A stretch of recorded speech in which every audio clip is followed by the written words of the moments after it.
আসসালামু আলাইকুম প্রিয় শিক্ষার্থীরা, আশা করি তোমরা সবাই ভালো আছো। আজকে আমি তোমাদের বার্ষিক পরীক্ষার চূড়ান্ত প্রস্তুতি 2024 সালের সপ্তম শ্রেণীর বিষয় স্বাস্থ্য সুরক্ষা এর খ বিভাগ সংক্ষিপ্ত প্রশ্ন ও উত্তর নিয়ে আলোচনা করব। তো দেখো প্রিয় শিক্ষার্থীরা, এই খ বিভাগে তোমাদের মোট 10টি প্রশ্ন থাকবে। তোমাদের 10টি প্রশ্নের উত্তর দিতে হবে। প্রতিটি প্রশ্নের মান থাকবে 2 করে। তো দেখো প্রিয় শিক্ষার্থীরা, আমি এখানে মোট 8টি প্রশ্ন উত্তর লিখে দিয়েছি, কেননা এই অধ্যায়ের ভিতরে মানে খেলাধুলায় গড়ি সুস্থ ও সুন্দর জীবন, এই অধ্যায়ের ভিতরে তোমাদের 8টি প্রশ্নই ছিল, ঠিক আছে। আর যখন তোমাদের বার্ষিক পরীক্ষা হবে তখন তোমাদের বিভিন্ন অধ্যায় মিলে 10টি প্রশ্ন তৈরি করা হবে, ঠিক আছে। তো দেখো, আজকে আমরা 8টি প্রশ্ন নিয়ে আলোচনা করব। তো দেখো, প্রশ্ন 1-এ বলা আছে কি, ইনডোর খেলা আমাদের জীবন কি প্রভাব ফেলে? ইনডোর খেলা আমাদের জীবনে কী প্রভাব ফেলে? এরপরে দেখো প্রশ্ন 2, শরীর চর্চা করার সময় আঘাত পেলে কি করতে হবে? এরপরে দেখো প্রশ্ন 3, শরীর চর্চায় খেলাধুলার গুরুত্ব লেখো। প্রশ্ন 4-এ বলা আছে রিসোর্স বুক কি? প্রশ্ন 5-এ মন ও শরীরের চাপ কমানো ও আরাম অনুভব করার জন্য কোন ধরনের ব্যায়াম করতে হয়? প্রশ্ন 6-এ দেখো প্রাথমিক চিকিৎসার ধারণা দাও। প্রশ্ন 7, হাড়ের সংযোগ স্থান হঠাৎ মচকে গেলে প্রাথমিক অবস্থায় করণীয় কি? প্রশ্ন 8, খেলাধুলার মাধ্যমে সুস্থ ও সুন্দর জীবন গড়ে তুলতে পারি, ব্যাখ্যা করো। তো আজকে আমরা এই 8টি প্রশ্ন নিয়ে আলোচনা করব, ঠিক আছে। তো দেখো, প্রথমে প্রশ্ন 1-এ বলা ছিল কি, ইনডোর খেলা আমাদের জীবনে কি প্রভাব ফেলে? তো দেখো, উত্তর আমরা লিখেছি, ইনডোর খেলা আমাদের জীবনে যেসব প্রভাব ফেলে তা নিম্নরূপ। তো দেখো, প্রথম পয়েন্টে খেলাধুলায় শরীরের পেশি শক্ত ও সবল হয়। 2 নম্বর পয়েন্টে দেখো রোগ প্রতিরোধ ক্ষমতা বৃদ্ধি পায়। এরপরে দেখো শরীরে শক্তি ও কাজ করার ক্ষমতা বাড়ে। এরপরে দেখো শরীরে সঠিকভাবে রক্ত সঞ্চালন হয়। এরপরের পয়েন্টে দেখো শরীরের ক্লান্তি ও অবসাদ দূর হয়, মনের স্বাস্থ্য ভালো থাকে। এরপরে দেখো মানসিক চাপ কমে, মস্তিষ্কের কাজ করার ক্ষমতা বাড়ে, বিশ্লেষণ ও সিদ্ধান্ত নেওয়ার ক্ষমতা বাড়ে। এরপরে রয়েছে নিয়মকানুন মেনে খেলার কারণে শৃঙ্খলাবোধ জন্মে। এরপরে রয়েছে পারস্পরিক ভাবের আদান প্রদান হয়, সবার সাথে মিলেমিশে থাকার দক্ষতা তৈরি হয়। এরপর আমরা দেখব প্রশ্ন 2, শরীর চর্চা করার সময় আঘাত পেলে কি করতে হবে?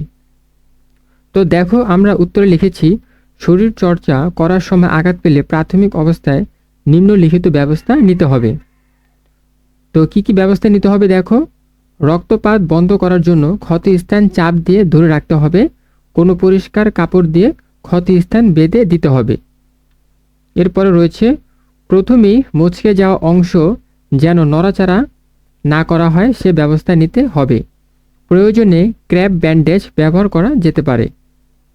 এরপরে রয়েছে টান খাওয়া, পেশিকে প্রসারণ করার চেষ্টা করতে হবে। ব্যথা কমানোর জন্য গরম সেক অথবা বরফ লাগানো যেতে পারে। এরপরে রয়েছে শরীরের পুড়ে যাওয়া অংশে প্রথমে কমপক্ষে 10 মিনিট ধরে ঠান্ডা পানি ঢালতে হবে। কোনো জায়গায় ফোসকা দেখা দিলে তা গলানো যাবে না। এরপরে রয়েছে আঘাতজনিত বা অন্য কোনো কারণে কারো নাক দিয়ে রক্ত পড়তে শুরু করলে সাথে সাথে তাকে চিৎ করে শোয়াতে হবে কিংবা বসিয়ে মাথা পেছনের দিকে হেলিয়ে রাখতে হবে। এরপরে দেখো প্রিয় শিক্ষার্থীরা, প্রশ্ন 3, শরীর চর্চায় খেলাধুলার গুরুত্ব লেখো। আচ্ছা, উত্তরে দেখো বিভিন্ন মাধ্যমে বা পদ্ধতিতে শরীরের ব্যায়াম করাকে শরীর চর্চা বলে। এর প্রধান মাধ্যম হলো খেলাধুলা। খেলাধুলার মাধ্যমে শরীরের বিভিন্ন অংশে চাপ বাড়ে, ফলে ওই অংশগুলো সক্রিয় হয় এবং ভালো থাকে। তাই আমাদের প্রত্যেকের উচিত নিয়মিতভাবে শরীর চর্চা করা, কারণ এর মাধ্যমে শরীর ও মন দুটোই ভালো থাকে। 2 ধরনের খেলার মাধ্যমে শরীর ও মন বিকশিত হয়, ইনডোর খেলা ও আউটডোর খেলা।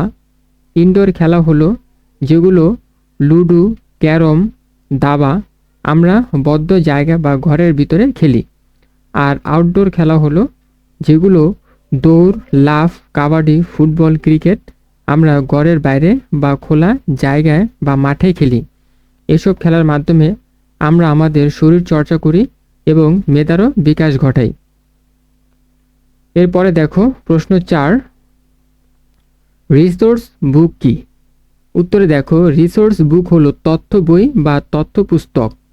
যে তথ্য পুস্তকে নির্দিষ্ট কোনো বিষয়ের উপর তথ্য দেওয়া থাকে, যা থেকে প্রয়োজনীয় বিষয় সম্পর্কে সঠিক ধারণা পাওয়া যায়, তাকে মূলত রিসোর্স বুক হিসাবে বিবেচনা করা হয়।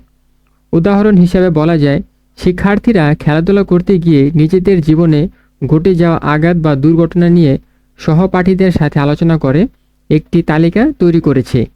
এ তালিকার উপর ভিত্তি করে তারা শিক্ষকের সহযোগিতা নিয়ে একটি প্রশ্নমালা তৈরি করে এবং প্রশ্নগুলোর উত্তর খুঁজে বের করে তা একটি বইতে সংরক্ষণ করে। এক্ষেত্রে তারা যে বইতে সংরক্ষণ করেছে তাই রিসোর্স বুক বা তথ্য পুস্তক। এ ধরনের বইতে প্রশ্ন এবং উত্তর উভয় সুনির্দিষ্ট রেফারেন্স সহ উল্লেখ থাকে। এরপর আমরা দেখব প্রশ্ন 5, বলা আছে মন ও শরীরের চাপ কমানো ও আরাম অনুভব করার জন্য কোন ধরনের ব্যায়াম করতে হয়?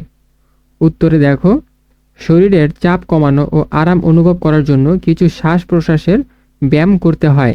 এই সমস্ত ব্যায়ামে শরীরের আরাম অনুভূত হয় এবং শ্বাস প্রশ্বাসের গতি ঠিক থাকে। ব্যায়ামগুলো হলো অনুরণিত শ্বাস প্রশ্বাস, অ্যাবডোমিনাল ব্রিদিং, ভ্রমরী শ্বাস প্রশ্বাস এবং নাসারন্ধ্র পরিবর্তন করে শ্বাস প্রশ্বাসের ব্যায়াম। প্রশ্ন 6 বলা আছে প্রাথমিক চিকিৎসার ধারণা দাও। উত্তরে দেখো, সাধারণত যে কোনো দুর্ঘটনা বা অসুস্থতায় চিকিৎসক, প্রশিক্ষিত স্বাস্থ্যকর্মী অথবা অ্যাম্বুলেন্স আসার আগে যে চিকিৎসা দেওয়া হয় তাকে প্রাথমিক চিকিৎসা বলে। প্রাথমিক চিকিৎসা প্রধান উদ্দেশ্য চিকিৎসক, প্রশিক্ষিত স্বাস্থ্যকর্মীর সেবা পাওয়ার পূর্বে জীবন বাঁচানোর চেষ্টা করা বা দুর্ঘটনার ক্ষতি বাড়তে না দেওয়া।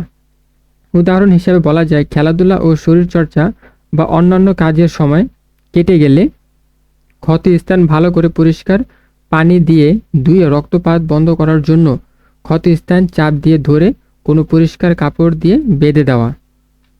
এরপরে দেখো প্রশ্ন 7, হাড়ের সংযোগ স্থানে হঠাৎ মুচকে গেলে প্রাথমিক অবস্থা করণীয় কী? উত্তরে দেখো, আমরা লিখেছি শরীরচর্চা, খেলাধুলা বা অন্যান্য কাজের সময় হাড়ের সংযোগ স্থান হঠাৎ মুচকে গেলে বা বেঁকে গেলে ওই জায়গার স্নায়ুতন্ত্রের ওপর টান পড়ে বা ছিঁড়ে গিয়ে যে অসুবিধার সৃষ্টি হয় তাকে মচকানো বলে। এর ফলে প্রচণ্ড ব্যথা হওয়া এবং ফোলা ফোলা ভাব তৈরি হতে পারে। প্রথমেই মুচকে যাওয়া অংশ যেন নড়াচড়া না করা হয় সে ব্যবস্থা নিতে হবে। প্রয়োজনে ক্র্যাপ ব্যান্ডেজ ব্যবহার করা যেতে পারে। ব্যথা বেশি হলে চিকিৎসকের পরামর্শ নিয়ে ব্যথানাশক ওষুধ খাওয়া যেতে পারে। এরপর আমরা দেখব সর্বশেষ প্রশ্নটি। দেখো প্রশ্ন 8, খেলাধুলার মাধ্যমে সুস্থ ও সুন্দর জীবন গড়ে তুলতে পারি, ব্যাখ্যা করো। উত্তর, প্রতিটি মানুষের জন্য প্রয়োজন শারীরিক ও মানসিক সুস্থতা, কিন্তু এই সুস্থতা এমনিতেই আসে না। এর জন্য প্রয়োজন হয় কিছু স্বাস্থ্য সুরক্ষার কৌশল আয়ত্ত করা। খেলাধুলা সেগুলোর মধ্যে অন্যতম। এর মধ্যে রয়েছে কিছু ইনডোর খেলা ও কিছু আউটডোর খেলা। খেলাধুলা এমনই এক ব্যায়াম যা একই সাথে শরীর ও মনের বিকাশ ঘটায়, অর্থাৎ বুদ্ধির চর্চা ও শরীর চর্চা দুটোই খেলাধুলার মাধ্যমে সম্পন্ন হয়। তবে যেসব খেলায় শরীরের ওপর প্রভাব পড়ে সেসব খেলার ক্ষেত্রে সাবধানতা অবলম্বন করতে হয়, যাতে কোনো প্রকার আঘাত বা চোট পাওয়া থেকে নিরাপদ থাকা যায়। এছাড়া খেলাধুলা বা দুর্ঘটনাজনিত যে কোনো আঘাত পেলে কিভাবে প্রাথমিক চিকিৎসা নেওয়া যায় সেসব কৌশল ও জেনে রাখা ভালো। এসব কৌশল জানা থাকলে প্রাথমিক চিকিৎসা নেওয়া সহজ হয়। আর এভাবে আমরা খেলাধুলার মাধ্যমে সুস্থ ও সুন্দর জীবন গড়ে তুলতে পারি। তো প্রিয় শিক্ষার্থীরা, এই বিভাগ থেকে মানে তোমাদের খ বিভাগ থেকে মোট 10টি প্রশ্ন থাকবে, ঠিক আছে? তো তোমাদের 10টির উত্তর দিতে হবে। আর আমি এখানে 8টি প্রশ্ন উত্তর লিখে দিয়েছি, কেননা এই অধ্যায়ের ভিতরে তোমাদের মোট 8টি প্রশ্ন ছিল, ঠিক আছে? তো দেখো প্রিয় শিক্ষার্থীরা, এই প্রশ্নগুলো তোমরা পড়ে রাখবে, তোমাদের বার্ষিক পরীক্ষা কমন আসতে পারে। তো প্রিয় শিক্ষার্থী বন্ধুরা, আশা করি তোমরা সবাই বুঝতে পেরেছো এতক্ষণের সাথে থাকার জন্য সবাইকে ধন্যবাদ জানিয়ে শেষ করব। সে পর্যন্ত ভালো থাকবে, সুস্থ থাকবে। দেখা হচ্ছে পরের ভিডিওতে। আল্লাহ হাফেজ।